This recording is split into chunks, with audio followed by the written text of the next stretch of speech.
Somebody, are you sick? I require an answer, Lieutenant. I asked you if you were sick. We shall be moving out shortly, and if you're too ill to move, we shall leave you here. Leave me here. We have no transport for the wounded, Lieutenant, as you well know. We shall shortly move up, and you shall remain here. My name is not Yomori. I swear to you. Something's happened. My name is not Yomori. My name is...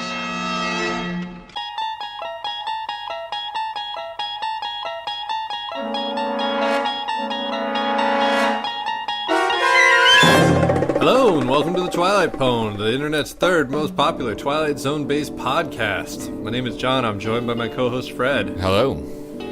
How you doing this week, Fred? I'm good. I'm doing well. The snow is starting to melt a little bit here in New York. How about in Austin? Yes. You guys still digging yourselves out? Oh, did you hear about our winter weather? Had to shut down all the schools on Thursday. No, I didn't. It was just the most gorgeous day. It really was just a beautiful day to be out. Why did they shut the schools down? Was it like... Because there was a lot of panic that there was going to be... light rain and ice. Yeah, there was. Well, they thought it was going to be like a sheen of ice in the morning, and then it'd be a problem with the school buses and blah blah blah. But yeah, man, it just ended up being a beautiful day, and they didn't have a mechanism to, do a do-over. So. Yeah, no, it's basically all the sidewalks in New York are just black ice at this point. So there's I've definitely made an art out of slipping and trying to make it look cool. It's hard in Williamsburg, it's hard to walk down the street kind of, keeping up my proto-hipster appearance and with taking tiny little steps. Yeah, exactly. It's very cool. Yeah, I've always thought in Hollywood movies, there's a big thing about New York at Christmas and like snow in New York, and gosh, it's so beautiful. It looks great on camera, and they never show like the next morning when all the snow is just like gray and sludge and gross. Well, it's not even the next morning. It's like the next week when it's like filled with cigarette butts and like dog piss and like. I remember me and a mutual friend of ours, Daniel, in college used to call it God vomit because it's like. Disgusting of the collection of the most disgusting things like in the world just preserved there. Yes. Anyway, so in addition to it being the time of year when the snow melts, it's also pledge drive time. It costs us about $200 a year to produce the podcast for hosting. And, of course, it will always remain free for the downloading, but we're trying to cover our hosting costs as we did last year. We also spent some money on giveaways and, True. Securing all those big-name guests that everyone enjoyed this year. Exactly. Martin Grams Jr. don't come cheap, people. We got to keep Robbie's, cabinet well-stocked. Yeah, exactly. His bar tab alone sets us back a couple grand a year. Anyway, so we're trying to cover the hosting costs with a pledge drive. We're asking you to give via PayPal link that we're going to put on our Tumblr, twilightpwn.tumblr.com, twilightpwn.tumblr.com. So there'll be a link there where you can give through PayPal. But we're offering pledgees, not a tote bag, not a mug, but a free advance download of one of our upcoming episodes called Nick of Time, or the episodes on Nick of Time. And John, what do we have for the donors in addition to just that? Well, there's even more, Fred. Most people would say that's a pretty great deal. Yeah, you get the episode, you get the chamois, but there's even more. So if you give any amount of money, I think $1 or up, then you'll get a free advanced download of this. It'll come out eventually. Now, if people want to be a little more generous, if people are willing to give $10 or more, anything $10 or over, you will get the exclusive Too Hot for iTunes director's cut of this episode, which includes 7 minutes of bonus content that just was too damn hot, including Fred talking about people he met on the subway and me talking about how I tried to rent a book from the library, but it wasn't there. So so that sounds great. And you don't have to listen to the Platinum Edition. Yeah, let's be very clear. This is for people who want it. If you want to give $10 or more and say, maybe you guys take a couple months off, we'll think about it. Yeah. All right, well, enough of that. Let's get to the episode this week, which is... A Quality of Mercy. This is a third season episode. It was the 80th of the production run. It aired originally December 29th, 1961. It's August 1945. The last grimy pages of a dirty, torn book of war. The place is the Philippine Islands. The men are what's left of a platoon of American infantry, whose dulled and tired eyes, set deep in dulled and tired faces, can now look toward a miracle. That moment when the nightmare appears to be coming to an end. But they've got one more battle to fight. And in a moment, we'll observe that battle. August 1945, Philippine Islands. But in reality, it's high noon in the Twilight Zone. A dirty, torn book that's been checked out too many times from the library and the cover's falling off. God. I felt good that Serling used High Noon in the Twilight Zone, because I'm like 99% sure he's used that before, and I thought, okay, good. Serling's starting to retread. It's okay that I'm not able to come up with anything new for this next bit, which is us doing our own Rod Serling style intros for these episodes. I feel like you're up. Okay. Sun Tzu famously wrote, "To know your enemy, you must become your enemy." While William Rambo Shakespeare once wrote, "In order to survive a war, verily thee must become a war." Lieutenant Cattell, the protagonist of tonight's play, once wrote a string of racial epithets on a locker room mirror at Highland Middle School. These various musings will come together tonight in an explosive cocktail of conscience, which poses the age-old question, just how evil are the Japanese, really? Stay tuned for a tasteful and no way twitchy answer to be found in the very lush, but still pretty obviously fake jungle set in the Twilight Zone. Nice. Yeah, cool. Here's mine. 5 characters in search of an exit. A soldier, another soldier, a soldier, and a soldier who's slightly higher in rank than the other soldiers. Instead of a cylinder of mystery, these men are caught up in a cylinder of an altogether more serious nature. The cylinder of war. And yes, ladies and gentlemen, it is my distinguished pleasure to announce to you that they are in hell. For they face a most confusing conundrum. What to do about Charlie, holed up in a cave as cozy as a bear of the hibernating persuasion? Should they attack, or should they let their sworn enemies live long and prosper? The answer lies in the Twilight Zone. So this is a 3rd season episode. If you want to check it out before we get going, do so, because we're going to spoil the plot. It's available on Netflix, Hulu, and of course, if you buy the DVDs and Blu-rays, you'll find it there. But we're definitely going to spoil it, so check it out if that's an issue. I gotta say, Fred, coming out the gate, was it a little tough for you to really get the wheels going without a little puppet running around? I know. I feel like things were it was shooting fish in a barrel last week. I felt really good. Yeah, it was kind of after the madcap laughs of Caesar and me, it was a little bit of a come down to do like sort of a more serious war-minded episode. It was, you can't just go straight down. It's like cold turkey. Yeah. We should have done some dingle or something. I know, yeah. We ease off the high. Exactly. Totally.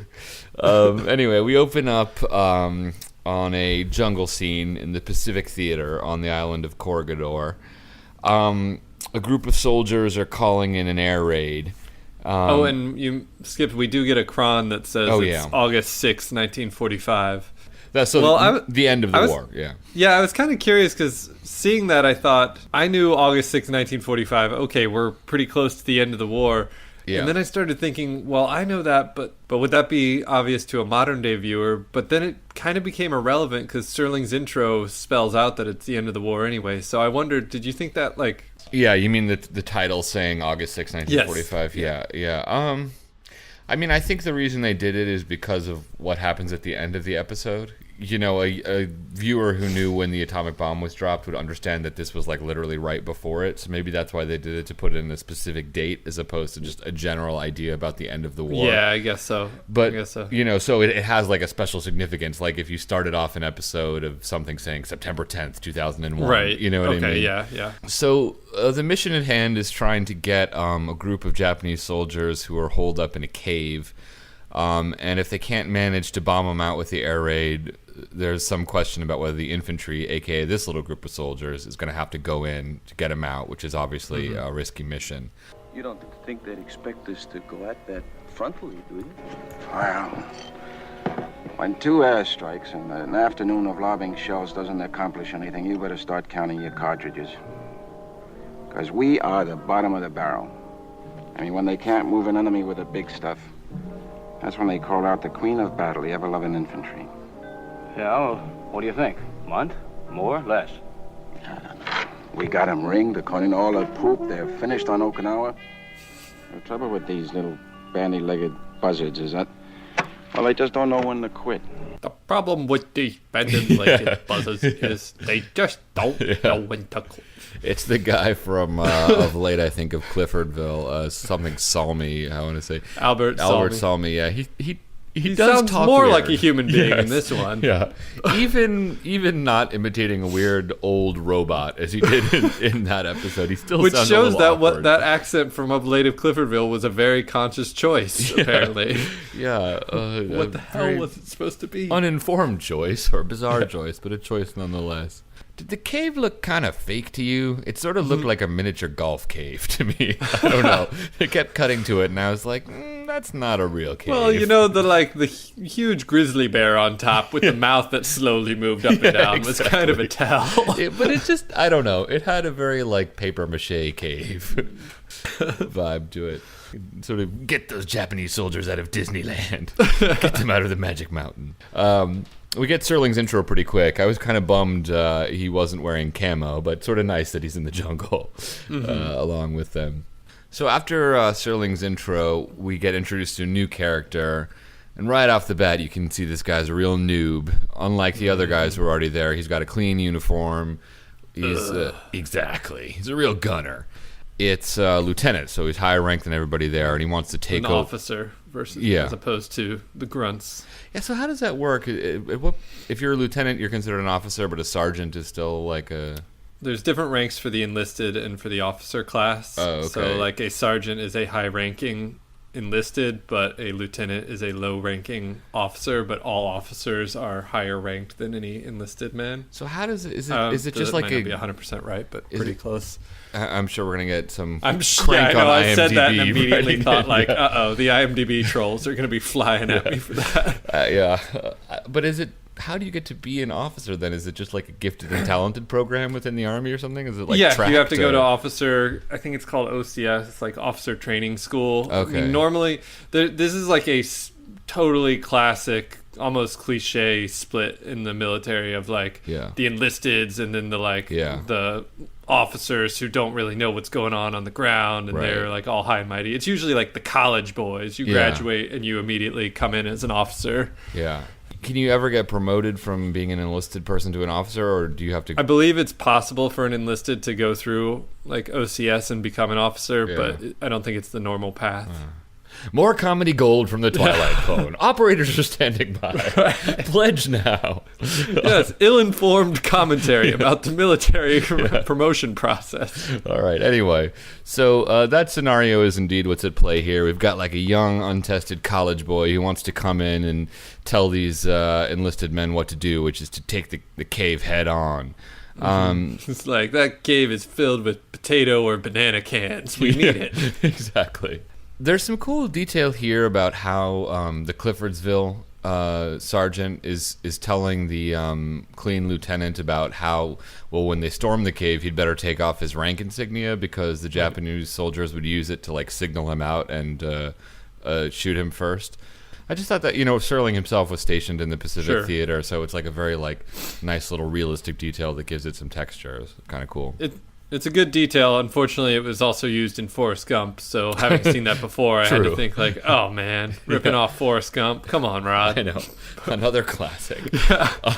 Talking about a war that happened 30 years later, but clearly Forrest Gump did it first. Yeah. But I don't know. I just, I feel it's a good bit of verisimilitude. Yeah, exactly. And I just feel for a lot of people who are in Hollywood in this era, they actually were in World War II. So even in cliche war stories or very simple war stories, there's usually little bits that they pulled from their own experience that are kind of neat. And, that's one of it. Can I throw out a hot or not for the lieutenant? Sure. James Franco? Yeah, I could kind of see that. And I could also see James Franco just going through officer training while he's... I was at the library yesterday, and I just happened to be walking down a fiction aisle, and I saw James Franco apparently wrote a novel. Oh, yeah. It's just what the hell hasn't he done? Yeah. What the hell hasn't he done sort of poorly? What the hell hasn't he half-assed his way through? Hey, speaking as a guy who made a movie and has a Twilight Zone podcast, True. who's, recorded a really terrible album. I mean, I'm me, not you. Oh, Yours are good. I was about to say. I mean, I've recorded a few terrible ones too. Yeah, true. But we don't have those cheekbones. That's the only difference between us and James Franco. That's it. We've isolated And it. we've only hosted the Golden Globes, so there's that too. What would be kind of amazing is just to randomly put in like James Franco from Spring Breakers saying "Spring Break" over the podcast in random. I might do that. Stay tuned. Donate now.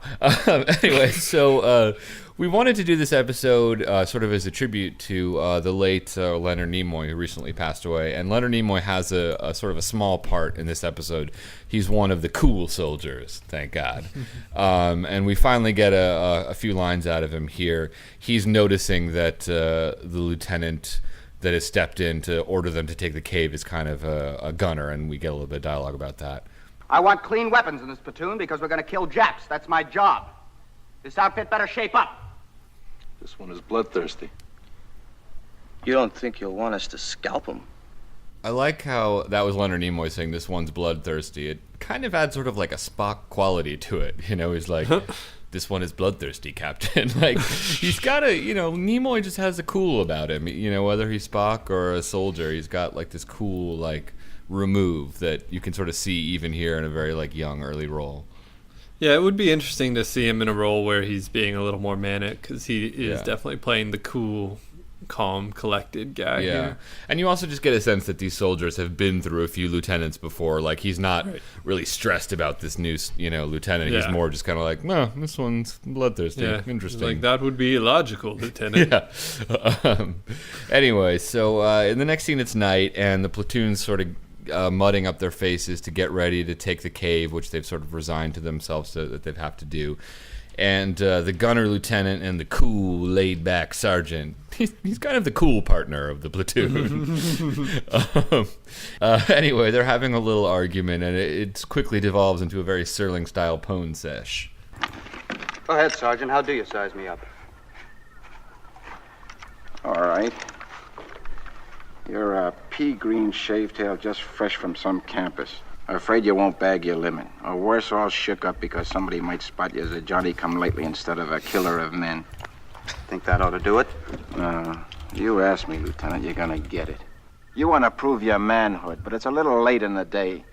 And there aren't many choices left as to how to do it. It all boils down to that lousy cave full of sick, pitiful, half-dead losers and a platoon of dirty, tired men that have their craw full of this war. You're a lousy soldier, Coserano. And that goes for the rest of these poor, sad, sensitive, sick boys you want me to bottle feed. In the Twilight Zone. Definitely has like a nothing, no noun in that bit of dialogue is safe from a negative adjective. In the dirty, dark cave, a bunch of sad loser soldiers are going to be shot by our depressing bullets. Like, she's got a very Serling vibe to it. But it's no good. The gunner wants them to storm the cave anyway.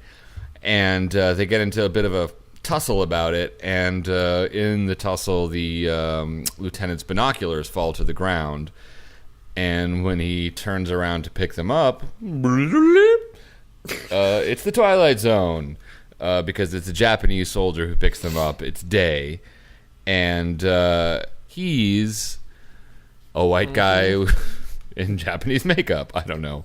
What's the tasteful way to describe this?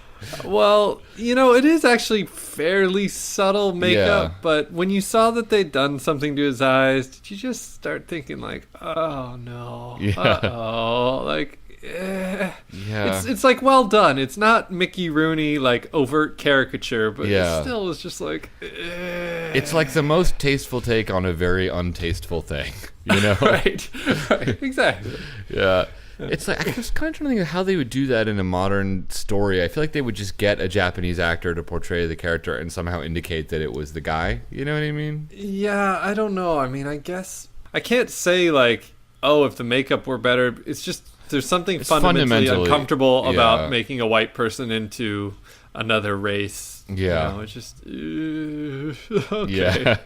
Yeah. Other than Soul Man, no movie's really Yes, pulled it off, exactly. right? So gracefully as Soul Man. Anyway, so Japanese gunner runs away, and he finds himself at the mouth of the same cave that they were storming earlier, or going to storm earlier. And someone starts shooting at him, and we zoom in quickly, and we see that it's an American OMG. And we're right smack in the middle of a World War II Freaky Friday. So Lieutenant Gunner is now Lieutenant Japanese Noob. I thought you were going to say Gunner-san. Yeah, well, See, it's let hard the to tell. tastelessness continue. Yeah, do we just open the floodgates, or Yeah. do we try and pretend we're not talking about all this? I don't know. Anyway, he sort of falls back in with the Japanese company. So in the ensuing conversation, we find out that it's not August 6th, 1945. It's May, and it's 1942. So 3 years earlier, sort of more at the beginning of the United States involvement in the war, which is obviously quite a shock. So, at this time, it's safe to say that maybe, especially in the Philippines, the Japanese had an upper hand, I guess. Is that what the implication was there? I mean, aside from the fact that it was earlier in time, is that why the shoe's more on the other foot at that point? That I'm not entirely sure. I've seen some of the Ken Burns documentary, The Yeah. Pacific, but I don't remember it Got it. that well, though it was good. Yeah, okay, good. I Right. mean, it quickly becomes clear from the context that, the roles are reversed. Now, Right. Lieutenant Gunner Moto is with the Japanese platoon, and they're talking about sort of smoking the Americans out of a cave. So, it's a very This obvious... cave was like the most highly contested piece of I land know. in the Pacific Theater. What's in that thing? It's it got like- this old computer that tells you when you can eat potato cans. Right, true. I was going to say, is like the Lost, Crucial. is the Ark of the Covenant in there or something like that? Right. Anyway, so quickly we meet a new character who's sort of like the Japanese higher up. And he's kind of mean, and he's talking about how he wants to storm the cave. Mm-hmm. And we get a clip of that. Okay. But they're wounded. They're wounded and beaten. Lieutenant Yamori, odd that you should require this reminder. But the comparative health and well-being of the enemy, his comfort or his discomfort, the degree of his anguish or his incapacities have no more bearing on a military action, a tactical move, or a decision of command than the fortunes of an anthill that you step on when we move out to attack. They are the enemy. They are American. If when we enter the cave and they are lying on the ground, I can assure you I will have no more compunction about making them a head shorter than I would stepping on that anthill. I feel like the actor who played that guy was like maybe a little B-. Like he kind of... Anyway, so, obviously Japanese gunner finds himself on like a bit of a strange position, because instead of gunning to take the cave, he finds himself sticking up for the poor sods in the cave. Obviously, because they're American, but, the irony is clear. And then as they march off to go take the cave, we get some nice accent work from the actor who plays Yamori/Gunner. What you do to those men in the cave, will it shorten the war by a week, by a day, by an hour? May I ask the captain? What is his pleasure? How many must die before he's satisfied? Offhand, Lieutenant Yamori, I would say all of them. At the beginning, it has kind of like a southern quality, you know what I mean? By an hour, by a day. Like, it's- Why, I'm just a simple Japanese soldier, but Your Honor. I don't know. I mean, to say I give him points is an exaggeration, but I at least he wasn't like, doing the... I think everything has to be measured by the Mickey Rooney stick at this point. Fair enough. And, Fair enough. he didn't have exaggerated buck teeth Yes. and like comical glasses on, so Yeah. he was doing a really... And admittedly, it's awkward and cringeworthy, but at least he tried, I want to say. Yeah. Yeah. Here's a crazy idea that just popped into my head. What? Okay. What if they had Sulu play this role? Oh, man. But like, I don't know if they would have like made him whiter looking at the beginning, Yeah. or if they would have done your idea of maybe having two actors. But Yeah. That would have been that would have great. been kind of And then you could have had... I feel like this is a better episode than the encounter in the, like, race relation twitchy thing. Yeah, so it might have been nicer to have him play this role than that. And then Shatner could have played the sergeant character. How long will this war go on? So when the gunner character, Japanese gunner Yamori, hears his higher up sort of basically parrot the exact same line that he had said earlier, that's quite a turn. It's basically like the Full House moment, you know, where the music kicks in, he realizes what a jerk he's been. Yeah. He's got to sit down and talk with his company about how he'll be at their big ball game. Exactly. But he sees the binoculars again, which fell to the ground when he got slapped. They're broken now, and then the scene fades to night, and he's back with the Americans, or out of the Twilight Zone, and it's 1945 again. And at this point, they kind of get an awkward phone call about how the Air Force dropped a bomb in Japan this morning, a big one. They call it an atomic bomb. Give me that. Hello, what's all this about? They figure the bomb will end the war in a couple of days. They want the units to pull back and see what happens. All right, on your feet, everybody. Let's get ready to move out of here. You with us, Lieutenant? Yeah, I'm with you. kind of seems like elves celebrating or something like that. It's got a weird vibe. I was going to say, it's like an anthropomorphic firework. It's like exactly. A little firework is like, whee! Yeah. Here I go! Yeah, totally. Like a cartoon firework talking. Yeah. Yes. Cool. Anyway, so everybody's off the hook, and the lieutenant is spared a complicated moral choice, and Serling comes in. The quality of mercy is not strained. It droppeth as the gentle rain from heaven upon the place beneath. It blesseth him that gives and him that takes. Shakespeare, The Merchant of Venice. But applicable to any moment in time, to any group of soldiery, to any nation on the face of the earth, or, as in this case, to the Twilight Zone. There's a little hint of the Star Trek theme in there, like a bum bum bum da da da da da. Maybe that was just me. I don't know. Yeah, maybe stretching. We're just reaching for Nimoy connections here. It's funny that that Serling chose a quote from the twitchiest of Shakespeare plays in our modern times for this somewhat twitchy episode. Yeah. So what did you think of that, the touch at the end of him being spared, even having to decide whether to take the cave anyway by the end of the war? Yeah, you don't want too much drama in your drama. Yeah. It's okay to set up these kind of choices, but sometimes an audience will get kind of stressed out if you actually make the character decide. Yeah, it's like if in Sophie's Choice, it's like, oh, the war's over. You don't have to choose. You know what I mean? Right. Like it seemed like it would be obvious for him to be like, you know what, Sergeant Cliffordsville, let's pull out, but he doesn't even have to do that. You know what I mean? No. The overall lesson / message of it is just so facile to begin with. It's like, yes, the enemy is people too. Like what? Well, I guess is it just? I think that the message is more about like, don't take human lives unnecessarily. You know what I mean?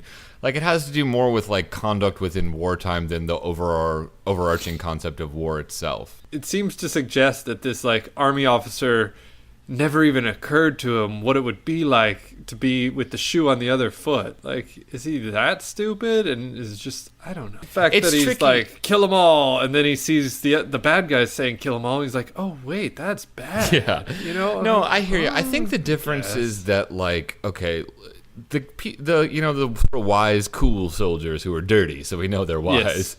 Yes. I think the point that they're making is simply that they've seen enough war. They know that this individual battle is not going to make any difference, and they've made kind of like a game day decision not that attacking the cave is kind of a waste of time within the overarching context of war. But then going back in time, it's almost like a different lesson because it's just seeing the enemies being bloodthirsty is not really the same thing. You know what I mean? Right.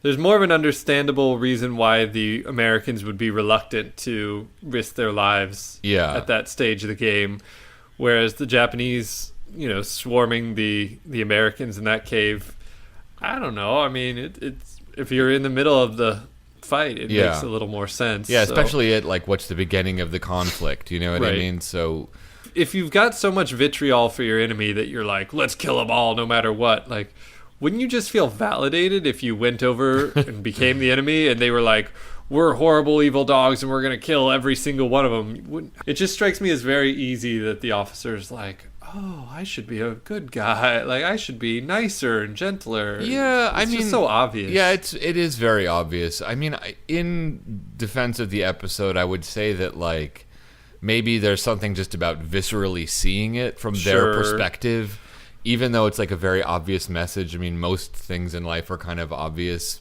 if you think about them in isolation, but when you experience them, they become meaningful. So, but I agree, it is kind of like confusing moral logic. It's not really like a one-to-one relationship. Like, it sounds weird to say, but I'm like, oh, those Japanese were totally justified in killing those American soldiers. you know what I mean? Like, well, they're in a war in the right. Yeah, exactly. Yeah. Not as clean as it seems to think it is. Exactly. Yeah. This is sort of apropos of nothing, but I sort of on the subject of, twitchy Japanese accents and stuff like that. Do you know what a shibboleth is? Have you ever heard of that term before? Yep. Yeah, so like in World War II, they would use a shibboleth, which is like imagine being in World War II and a figure that you can't really see approaches your camp. You ask the person to say a word, and their pronunciation of the word indicates whether they're an enemy or a friend. And in a lot of Pacific theater encampments... For instance, if you're in Boston and you order clam chowder, people know you're an outsider. But if you say, give me the clam chowder... Yeah, exactly. They know you're an asshole imitating a Boston accent. Yeah. So you're in the clear. Exactly. I don't know. There's other probably better examples. Yeah. And well, there's a good one in Inglourious Bastards with Quentin Tarantino. It's a really long, drawn-out one of the person signifies the number 2 with their hands, but they use 3 if you're an American 3. and you're or 3.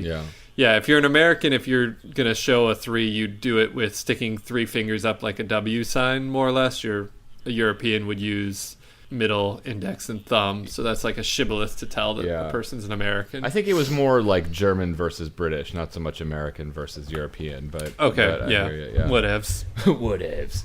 There's actually kind of a funny shibboleth in German that kind of works both ways. The word squirrel is almost impossible for a German person to pronounce. They say squirrel. It's like there's funny YouTube clips of Germans trying to say the word squirrel, and it's very awkward. But in German, the word for squirrel is very difficult for English speakers to say, so it's kind of a funny... They got him back. Yeah, it's. I'm gonna. Germans finding spite in all areas, including language. I'm sure that's how it came around. Anyway, really roundabout way of saying that in World War II in the Pacific Theater, a very commonly used shibboleth was the word Lollapalooza. Because Lollapalooza just means like it's a ring-a-ding, it's a Lollapalooza. It's a wacky, crazy thing. And obviously, for a Japanese person, saying L's is hard. So a word that has a lot of L's would be difficult. Huh. So yeah, interesting. Yeah, pledge now. What we doing next? Bios and trivia. Bios and trivia. Bios and trivia.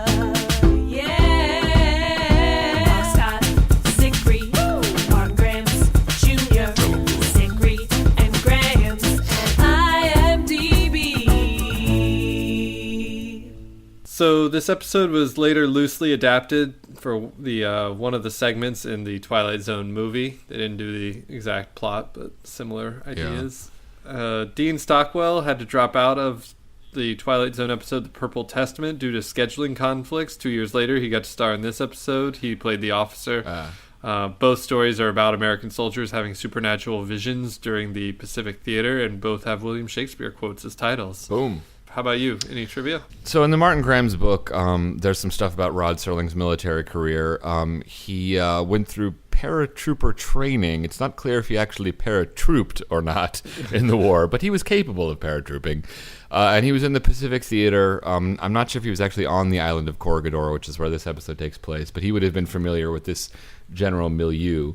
And there was a story about how he was stationed there sort of in the latter years of the war, and his father died at a young age of 52 of a heart attack, and he was informed via the Red Cross that this had happened, and he asked for leave to go back and visit his family, but he was denied it.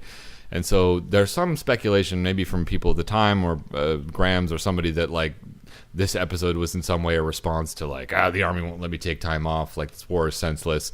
But that might just be speculation. The bigger point is just that, Serling was in this part of the war. So that's kind of an interesting personal touch.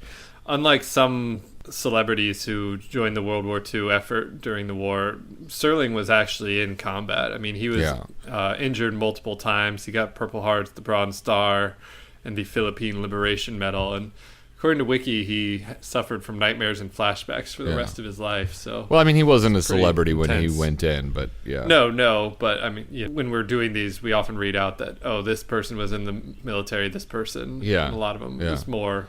they went and ended up being kind of in the USO or putting on like a surprising number of actors. I've read their bios, and it's like they joined World War II, and that's when they were in their first play. Yeah. It's like, what part? How do I get to that part of the war? Yeah, no, I hear you. Yeah, or the Signal Corps. Yeah. Interestingly enough, actually, Serling, even though he wrote the teleplay for the episode and drew on personal experience, it was submitted as an idea by this guy named Sam Rolfe or Sam Rolfe. I don't know if he was in the war too, but he came up with the idea, so that's why he gets the credit. Graham's book also reveals that Rolfe submitted an idea for another episode called The Calculator, which was never, the script itself was never completed, but I'm very curious as to what that actually was going to be. Any ideas? I'm sure, flipping the calculator over and showing that it reads boobies was like the big twist. Yeah, exactly. That was a very impactful twist on young Fred, I'll tell you that. It's my first exposure to the twist ending. Anyway, just a little background on the place that they're at. Corregidor was a very important location in the Pacific Theater in World War II. It's kind of interesting. It was only... Corregidor, the Pacific Theater's hottest. Yeah, hottest new location. And it's kind of interesting. It was only 3 square miles as an island, but it was like incredibly contested, bombed frequently. Now it's just like a tourist destination. It's like a memorial to that part of the war. But it's just sort of an interesting, like one of those like pieces of land that's just been fought over so many times. It's just kind of like a... Yeah. What about bios?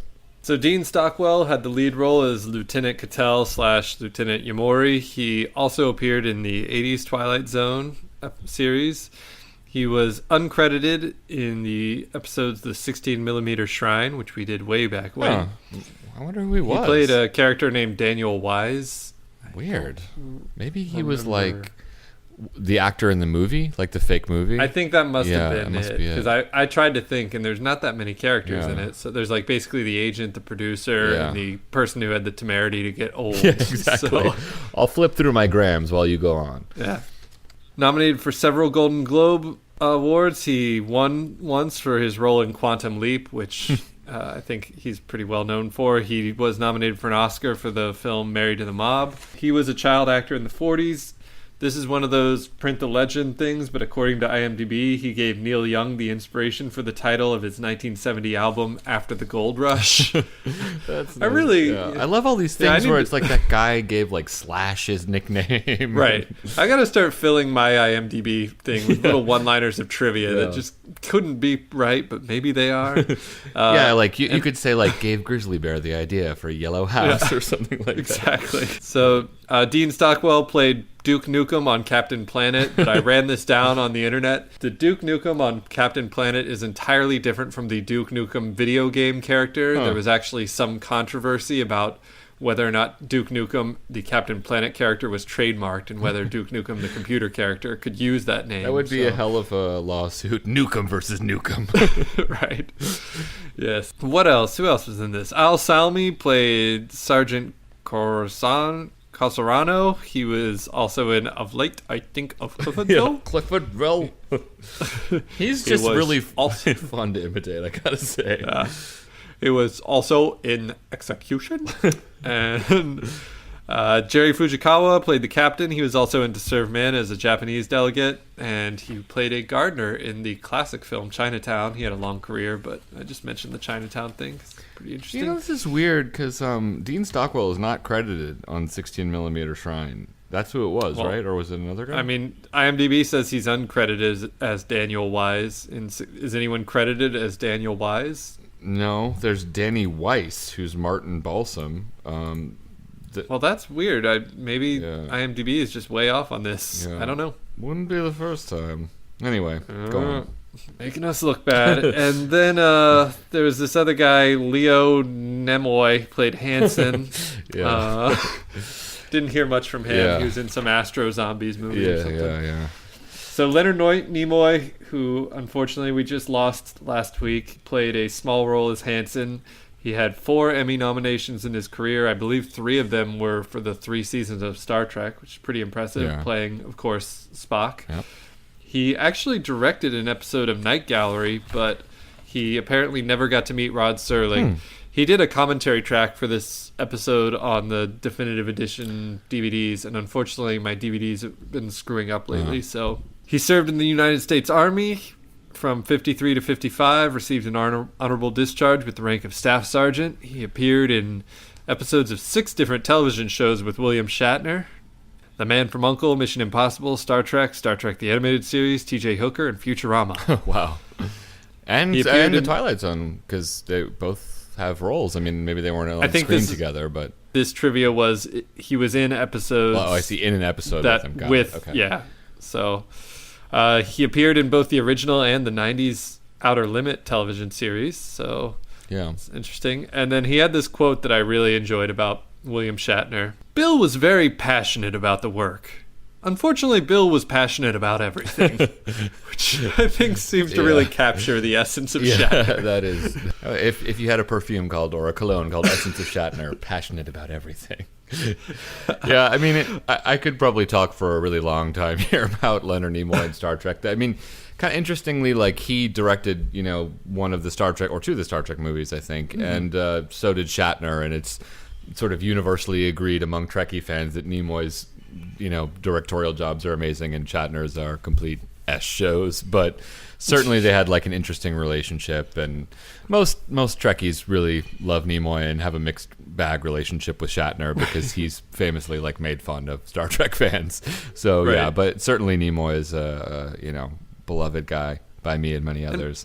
It's kind of funny. McCoy kind of gets lost in the shuffle a lot, doesn't he? Yeah, I mean, he's great. Like, I just think if you watch the actual shows, I mean, it really does feel to me, in the ones I've seen, more like a triangle relationship. But somehow, Spock and Kirk are the ones that really have stood the test of time. But I feel like that was true of the original show, but in the movies, Spock is a much more important character. It became more of a duo than... Like, it's pretty... In the episodes I've watched, it's pretty clear. You've got, like, Kirk in the middle, and then you've got crazy, impulsive McCoy and super calm Spock, kind of always on either side of his shoulder. That's definitely true. But I just think in the movies, like especially like Search for Spock, like the movies are so based around the obvious homoerotic relationship between Kirk and Spock that it became seen that way. And Nimoy also just did more stuff than DeForest Kelley outside of Star Trek, so I think that plays a role as well. It's been interesting to like hear the different ways that like Leonard Nimoy means something to people. Like ever since his passing, like I listen to a lot of soccer podcasts, but I'm not going to talk about soccer. It's about Leonard Nimoy, and I was listening to one of them. It's just like 2 random British jocks talking about soccer, and they were like, Nimoy passed away. Who would make the most Vulcan-like football captain? And they went into this like really long discussion about like who's the most Spock-like, soccer coach in England, and like it revealed a startling level of knowledge about Vulcan culture. So I just thought it was, it's just really interesting like how this, one character has touched so many people. So R.I.P. And when I speak of this one character, I mean Hanson, of course, from Quality of Mercy. Yeah, I guess is there anything really to say about Hanson? It's actually a very, very small role. I mean, he has a couple lines. He doesn't really factor into the overall plot. True, but I do think that he just he lends the role a sort of personality. Maybe that's just knowing Leonard Nimoy, but he's got just kind of like he really does have like a coolness to him. You know what I mean? Like he does a good job. Yeah. It's just he has like so little to work with compared to the other Trekkies who got Trekkers. What do you call a person who's on the Yeah, those ship? wouldn't be Treksters. No, I don't know. Star Trek actors. Demigods would be. Trek up artists. Yeah, exactly.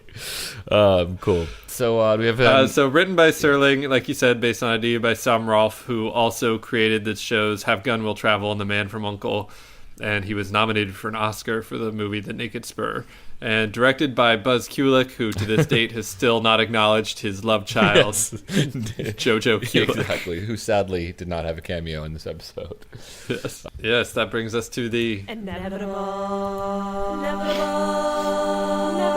MST3K. So what do we got this week for our connection between Mystery Science Theater 3000 and the Twilight Zone?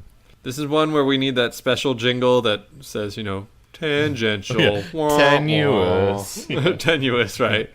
Yeah, this is pretty weak. So Raymond Barnes played one of the soldiers named Watkins. He was in a film called The Astral Factor, which was riffed by a MST3K spin-off project called Cinematic Titanic. That's as close as I can get. We've done Sorry, riff tracks folks. before, but never Cinematic Titanic. I don't know if we've done a Cinematic Titanic, so there we go. Got it in the bag. Pledge now.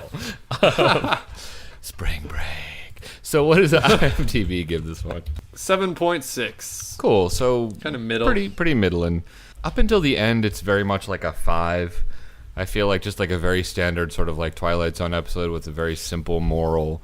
It's a little twitchy, so that maybe takes some points away.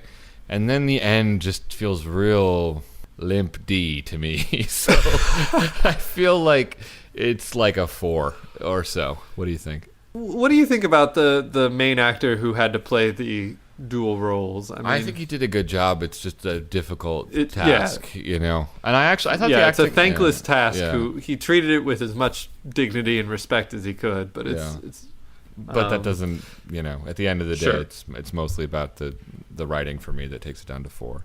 Yeah, I think it's totally true that it seems the whole point of this episode is to teach this guy a lesson about war, but then he doesn't get to apply the lesson in any way. It's just like, never mind. Yeah, maybe like 10 years down the line, there's like something with his car dealership in Skokie, and somehow that plays a role there. Think of the other car dealership and how they must think of us. But yeah, I don't know. The lesson of empathy is kind of not really used. Yeah, I think your logic is very sound. I think even if he'd gotten to apply the lesson and told them all to fall back, I feel like it would be kind of a forgettable 5. Since he didn't even do that. Yeah, 4 sounds about right. Cool. I'll go with 4. So that wraps it up for Quality of Mercy. So just in time for the pledge drive, we're going to be doing an hour-long, arduous episode. I Dream of Jeannie. It's a 4th seasoner. Check it out if you want to. In the meantime, get in touch and request an episode. Get in touch and pledge on our Tumblr. But for everything else, John will help you out. You could send us an email at twilightpwn@gmail.com. You can get in touch with us on Twitter at twilightpwn. You can check out the website, twilightpwn.tumblr.com, where we put up pictures of things we find or create related to the episodes we talk about, or you donate. There's a button right there, whatever. Or, let's see, you can listen to us on Stitcher or TuneIn Radio. Or you could subscribe to us on iTunes. I would like to go ahead and say thank you. We just got a new review from a listener named Brandaid64 in the grand tradition. It's certainly a little backhanded, saying he had to admit he was a little put off by us when he first started listening. He thought we were just a couple of young punks. But then he said, they're not terrible. Yeah. So great. We're not that young, frankly. Sadly. Yeah, you got part of it, right? Yeah, You're half. exactly. So yeah, thanks everyone who's written reviews and left ratings. I see we're at 92. If we could hit 100 in time for our 100th episode here in a couple weeks, that'd be pretty awesome. We'd get $100,000 from iTunes. That's how it works. That's my understanding. Yeah, but no, if you've always thought about writing a review, there's another thing from the pledge drive. They're always right. If you've always thought about pledging to WKZX. Yes. This week only, if you write a rating or review, Fred and I will match that rating and review. Exactly. Anyway, I'll talk to you next week, John. All right, later, Fred. So I can look at you from inside as well. You got me turning up, I'm turning down, I'm turning in, I'm turning right, I'm turning Japanese. I think I'm